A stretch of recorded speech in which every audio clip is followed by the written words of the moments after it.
Olá, meus amigos, minhas amigas, nosso cordial e abraço, nosso cordial e fraterno abraço para todos vocês, a nossa gratidão por nos acompanhar nesse trabalho que realizamos, dando continuidade nesse trabalho semanal que a gente traz sempre uma mensagem sobre a obra Palavras de Vida Eterna.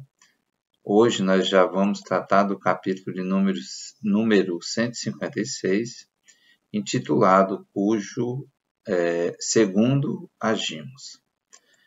Paulo, Emmanuel, melhor dizendo, vai trazer um trecho da segunda carta de Paulo aos Coríntios, capítulo 2, versículo 1, que diz o seguinte: Mas deliberei isto comigo mesmo, não ir mais ter convosco em tristeza.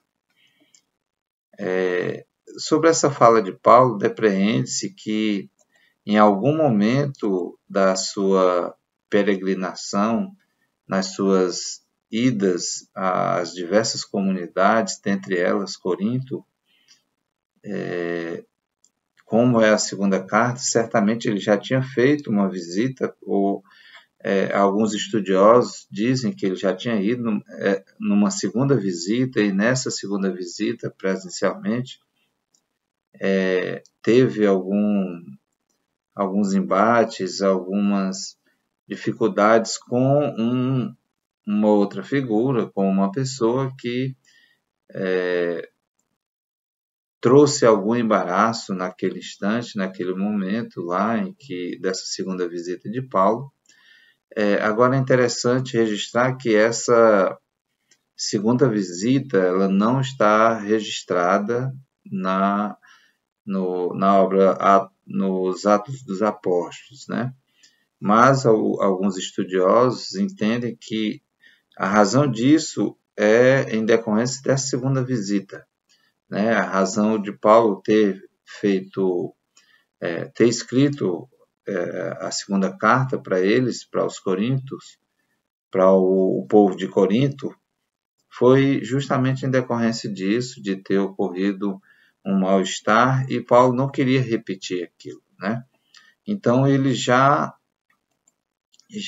utiliza logo no primeiro versículo do capítulo 2 dessa carta, ele diz que tomou a decisão para com ele mesmo, que não ia mais ter ou iria estar presente na cidade de Corinto em tristeza, né? Num momento de discordância, de desequilíbrio emocional, um momento em que não fosse um momento agradável de educação, de ensino, de orientação e de compreensão de ambas as partes, né? Então, vamos ver o que o Espírito Emmanuel nos traz. Ele nos diz o seguinte: cautela com a tristeza, capaz de converter-se em lama de fel ou em labareda de angústia no coração. Então, o que ele está nos dizendo aqui, Emmanuel? Que a gente tenha muito cuidado no que diz respeito às nossas tristezas, né? Quando a gente adentra num processo de tristeza e isso se torna algo prolongado, isso pode trazer para a gente muita angústia, muito sofrimento e até decisões que não são as melhores em muitas ocasiões. Sentimento, ideias, palavras e atitudes são agentes magnéticos de indução para o melhor ou o pior, conforme o rumo que se lhes faça. Então, precisamos estar atentos aos nossos sentimentos, às nossas ideias, às palavras que proferimos, né? E quais são as nossas atitudes diante do outro. De que maneira nós estamos nos portando perante o outro. Né? Então, tudo isso são agentes magnéticos, Emmanuel vai nos dizer, de indução para o melhor ou o pior. Então, de acordo com as nossas decisões, com os nossos sentimentos, com as nossas ideias e pensamentos, a gente pode ter um direcionamento para uma boa ação ou para uma ação ruim, uma ação negativa. Isso vai depender daquilo que nós estamos propondo, obviamente. Então, queixa inútil enfraquece o otimismo, gerando desconfiança e perturbação. Então, as lamentações, elas não são uma boa companheira, né?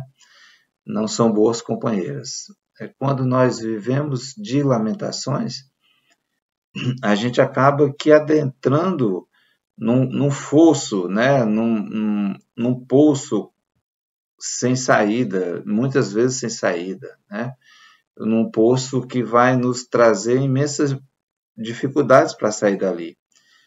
E então que a gente não adentre nesse campo, né, da queixa inútil, da reclamação contínua, porque nós vamos perder até o próprio desejo pela vida, né?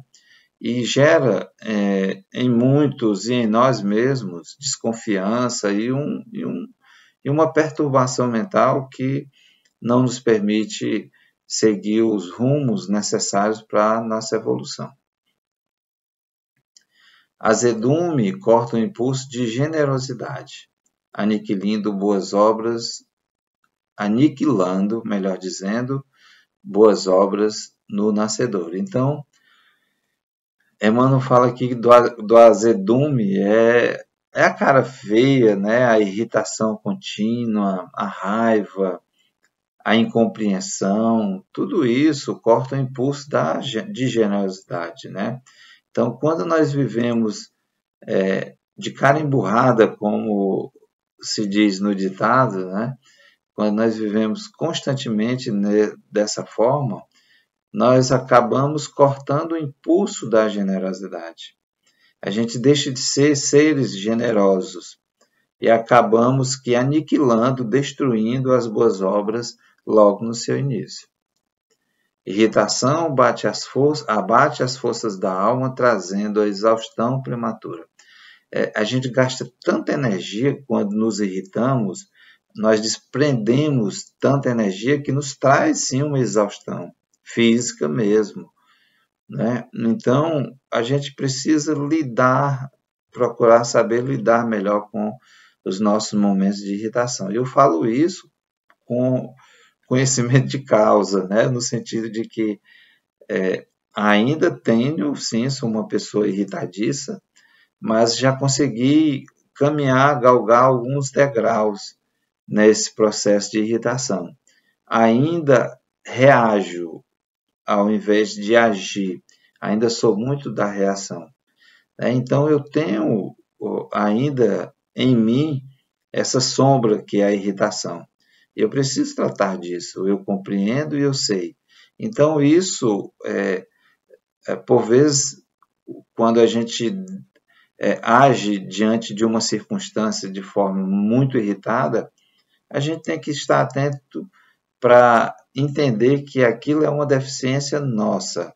Não podemos responsabilizar o outro, por mais que o outro tenha cometido um ato desagradável, né? Mas tem como lidar de outras maneiras que não com a irritação. Quando nós agimos dessa maneira, vamos entender que a irritação é nossa, né? E quem precisa tratar disso somos nós. Mágoa anula a esperança, arrasando possibilidades de trabalho. Então, quando a gente alimenta um sentimento de mágoa, de rancor, de desejo de vingança, né? Então a gente extermina por completo a sementeira do bem. Nós não conseguimos realizar boas possibilidades, realizar bom trabalho. A gente não consegue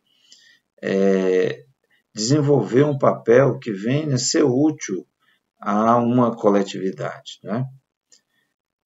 Emmanuel vai dizer ainda: desespero queima o solo do ideal, exterminando a sementeira do bem. Então, esse desespero que às vezes a gente também se deixa levar, a gente se desespera por uma situação de de estar desempregado em muitas ocasiões, a gente se desespera por conta de uma relação que não deu certo e que foi rompida, a gente se desespera porque está passando por uma necessidade financeira, material muito grande, ou até mesmo alguém que nós conhecemos, um ente querido, um familiar, enfim, está passando por um momento de desequilíbrio também, a gente acaba se desesperando com isso, né? E aí a gente perde eu diria, a essência da vida, né? Porque quando nós entramos numa situação de desespero, a gente acaba esquecendo de que nós somos seres humanos, filhos de Deus, que temos possibilidades múltiplas, e essas possibilidades, se somos feitos à imagem e semelhança de Deus, a possibilidade maior é de que a gente exerça, trabalhe no exercício do bem.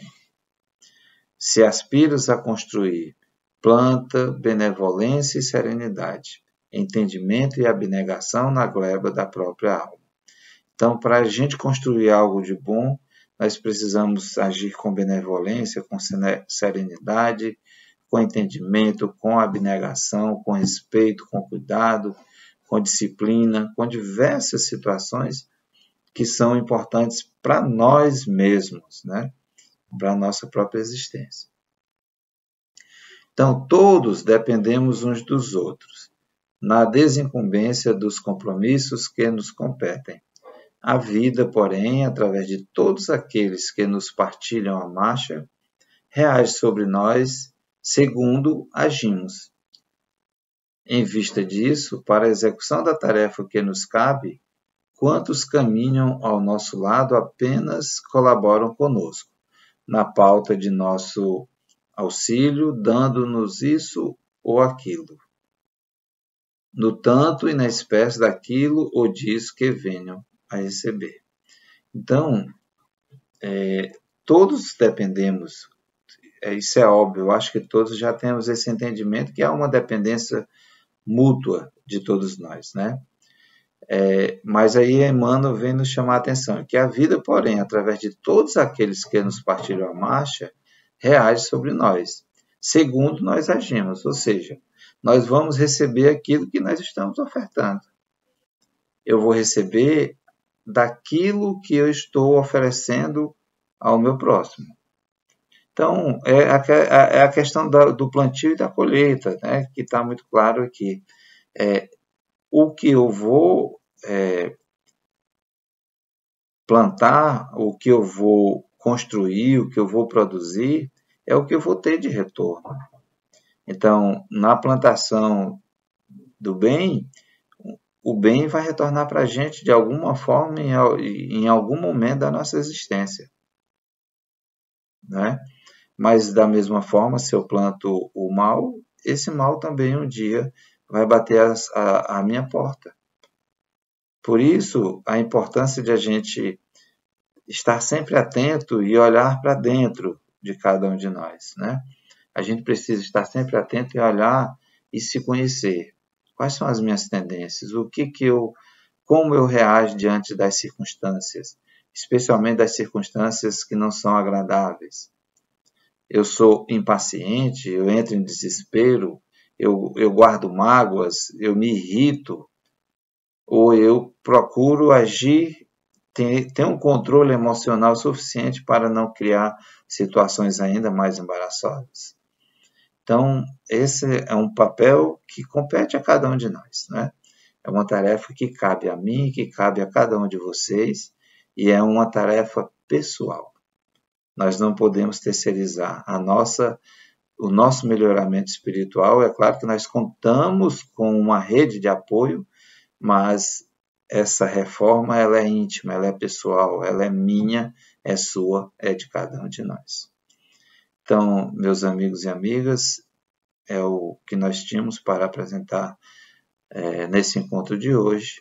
Fiquem com Deus e que Ele nos abençoe hoje e sempre. E até nosso próximo encontro.